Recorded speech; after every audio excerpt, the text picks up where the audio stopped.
Sometimes I think back to my first year of teaching and I'm like, man, I really wish that I knew that my first year in the classroom. That would have made my life a whole lot easier.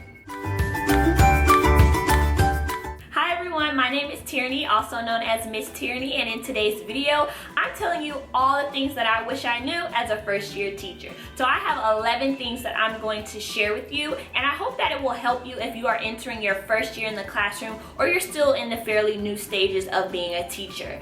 Also, I wanted to share that in this video, I am doing a collaboration, and this collaboration is with Megan from TooCoolForMiddleSchool. I absolutely love Megan's channel. She teaches in California, and she also teaches middle school, so it's really going to be amazing to hear my perspective as an elementary school teacher in Texas versus her perspective as a middle school teacher in California. So I'm going to link the video to Megan's channel down in my description box below, so once you're done watching my video, then go ahead and click over to Megan's channel and make sure you check out her things that she wishes that she knew as a first year teacher or a new teacher. So without further ado, I'm going to get right into the video. So the first thing that I wish I knew as a new teacher is that your first year is a learning experience, so you need to expect progress, not perfection.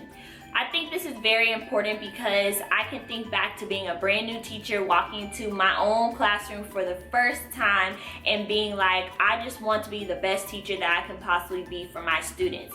And so I want to encourage you as a new teacher to expect progress. Don't expect perfection. Do not go into your classroom thinking that everything's going to be perfect. Make sure that you do have realistic expectations. Also, make sure that you're not beating yourself up when you make mistakes, because you're going to make plenty of mistakes, and that's okay. It's a part of the learning process. The next thing that I would share is, please do not waste your time trying to build a Pinterest perfect classroom.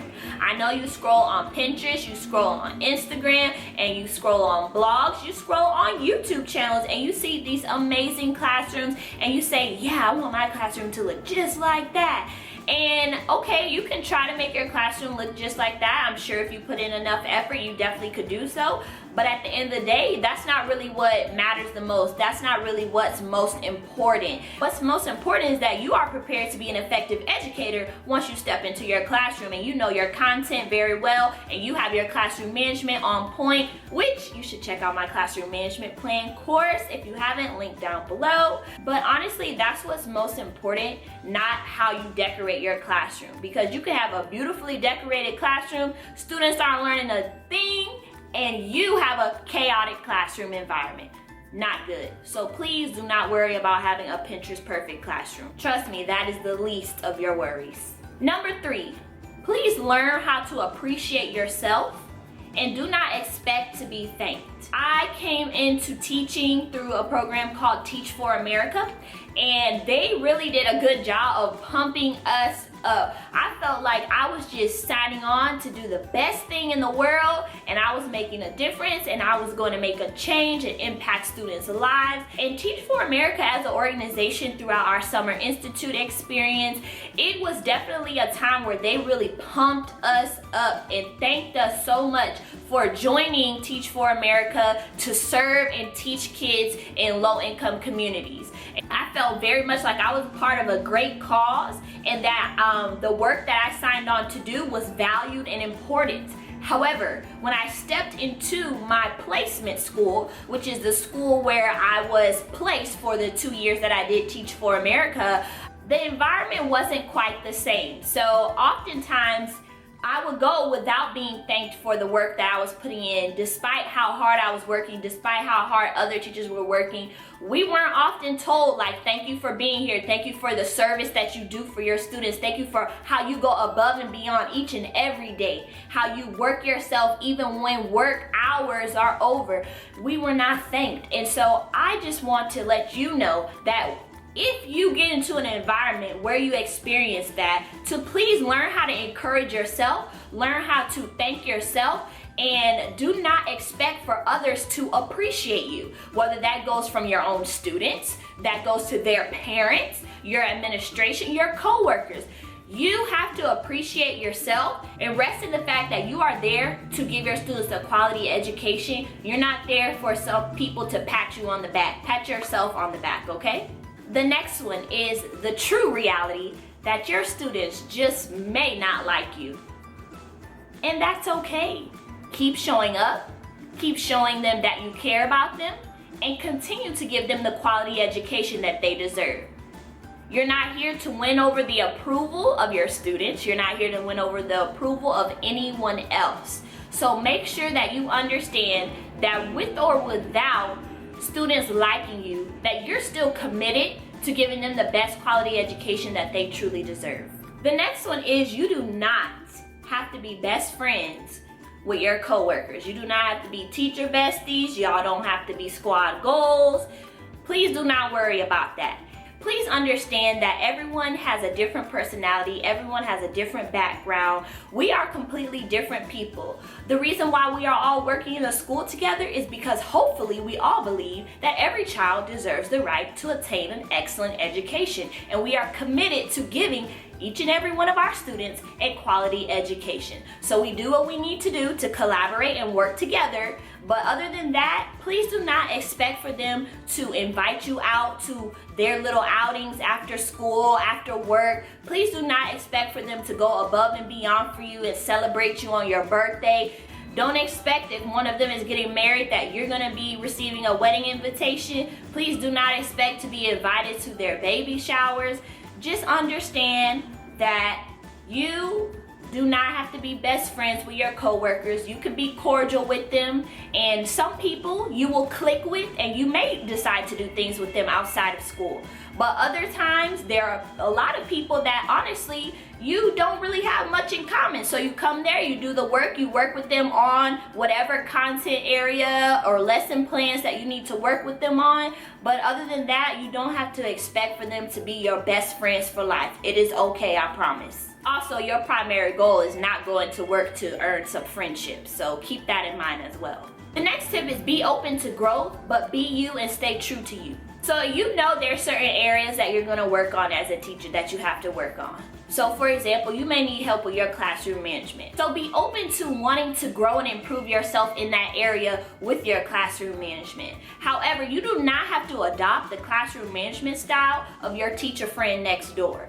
You need to make sure that you are true to you and you're doing what's best for your students. Of course, at the end of the day, there needs to be certain expectations, procedures, and routines, and a structured environment in place. But the way that you decide to do your classroom management and your classroom management style may be totally different from someone else. But what works for you may not work for them, and vice versa. So make sure that you are open to growth in the areas you know you need to improve upon. But at the end of the day, understand that you need to do what's best for you and your students. The next piece of advice is to take feedback with a grain of salt and try not to take things personally.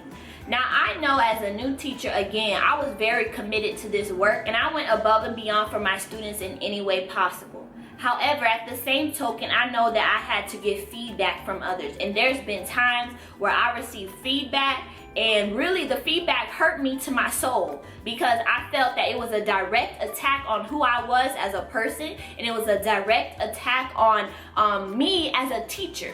And knowing that I was doing all that I possibly could to do the best for my students, sometimes the feedback really hurt me to the point where I did take it personally. And that is just something that I personally have to work on. I think as someone who strives for excellence in everything that I do, and I tend to be somewhat of a perfectionist, my spirit can get very hurt easily when I feel that people are critiquing me very harshly. So with that said, I just want you to understand that when you get feedback, be open, be willing to accepting it, but at the same token, as I mentioned in the previous point, stay true to you. There's gonna be people that come in your classroom that will have so many different types of feedback, and some of it will actually go against one another. But at the end of the day, you have to choose to do what's best for you and your students, but be willing to accept the feedback and just try your best not to take it personally, knowing that the person who gave you the feedback did come from a place that was true and authentic and was honestly just trying to help you be the best you can be for your students. The next is that there's always going to be something for you to do. There's always going to be something you need to get done. There's always going to be a parent you need to call. There's always going to be some required professional development that you need to take online. Listen, when it's time for you to go, leave work, okay? It's very important for you to have work-life balance. So leave it at work and know that when you show up the next morning, it's still gonna be there waiting for you to accomplish. So please make sure, I'm not saying that you need to go missing deadlines. Stay on top of your stuff and be proactive in getting things done. But at the same token, please do not burn yourself out staying to the late hours of the night. Go home, take care of you, and know that whatever you have on your to-do list will be there when you get back in the morning. The world will not end. The next one is expect to learn more from your students than you could ever possibly teach them yourself. Knowing the background and the schools that I was teaching in, I wanted to come in there giving my students the best possible quality education that they truly deserve. So honestly, I was committed to doing whatever it took to make sure that I was giving my students a top-notch education. However, with that said, I truly learned more from my students than I could have ever taught them. They taught me how to be patient. They taught me how to be caring. They taught me a lot of things that I am truly grateful for to this day. So honestly, a lot of the times my students changed my life more than I could possibly ever change theirs. Number 10 is to remember your why. Teaching is tough. There is nothing about teaching that is easy. Now, I've only had experience teaching in Title I schools. And if you're not familiar with Title I schools, most of the students from those schools come from very low income backgrounds, low socioeconomic status. With that said, a lot of my students bring to school a lot of baggage with them. They're dealing with a lot of things. And I'm committed to forever serving in Title I schools. I don't ever want to teach anywhere else. That is where my heart lies. While it is tough, I am committed to being there, and I always see myself working in education in some type of way that directly benefits Title I schools and students in low-income areas. However, with that, I also know that it is no mistake that I have been placed as a teacher. Regardless of how tough it's been and how many times I wanted to quit and throw in the towel, I know that God has put me as a teacher for a certain reason, and He has me in a season of being a teacher for a specific reason, and it is His plan for my life.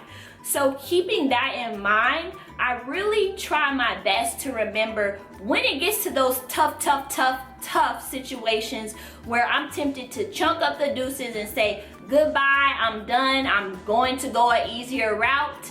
I am reminded that I am here for a reason and a purpose, and that God has put me as a teacher by no mistake. And so I remember my why, that I'm not doing this for people. I'm not doing this for people approval. I'm not doing this to earn Teacher of the Year. I'm not doing this for any other reason except to bring glory and honor to God. That is it.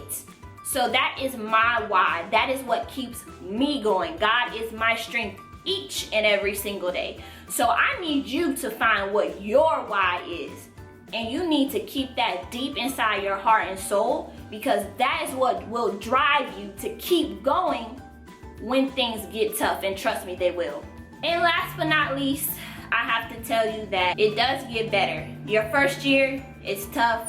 It's a learning curve, a learning experience. Regardless if you were certified as a teacher in a traditional way or if you went alternative certification route, whatever experience, knowledge that you have learned about teaching, it's a whole different ball game once you're in the classroom yourself, by yourself, and you're responsible for the academic success of your students.